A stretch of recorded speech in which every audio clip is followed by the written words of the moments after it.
start out lying flat on her back. She's going to bend her knees and put her feet flat on the ground. Now we want her feet about hip width apart, so widen your feet just a tiny bit and turn the toes out slightly. One thing that's important is you want the knees to track over the toes. You don't want the knees to come in. So before she goes, she's going to think about lightly bracing her core, and then she's going to drive her feet through the floor, especially her heels, and come up and squeeze her glutes. Come up and squeeze.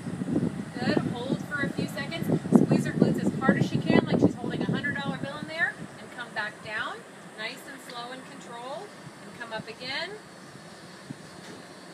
And back down. One thing that's really important here is you want to keep the ribs and the pelvis connected because you want your core to stay tight while you're doing this.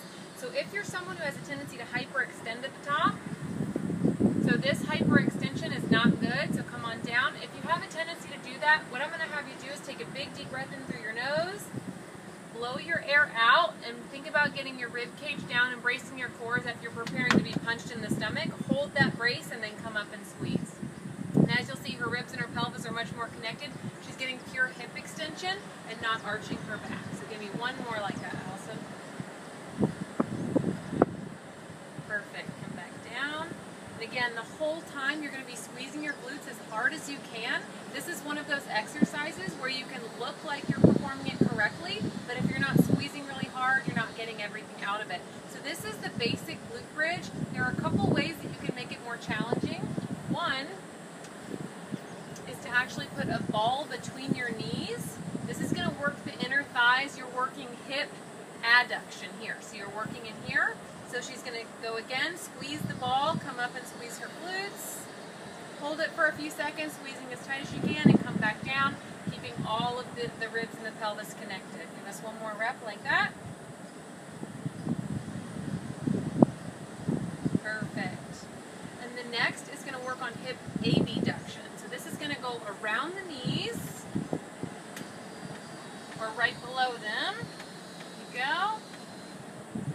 Okay, we're going to widen her feet a little bit more here, so you're going to feel that the side glute, the glute medius, turn on when you're doing this position. Then she's just going to come up and squeeze, keeping her knees out the whole time. So you're performing the bridge the exact same way. You're just making it a little bit more challenging. Good. Another variation, before you work up to doing a single leg glute bridge, which is a fantastic exercise but very challenging, you work on the marching glute bridge. So what Alison's going to do is come up and do a glute bridge. Then she's going to lift one of her legs off the ground. Good. Under control. Pelvis stays nice and steady. Good. Yep. You can alternate. Perfect.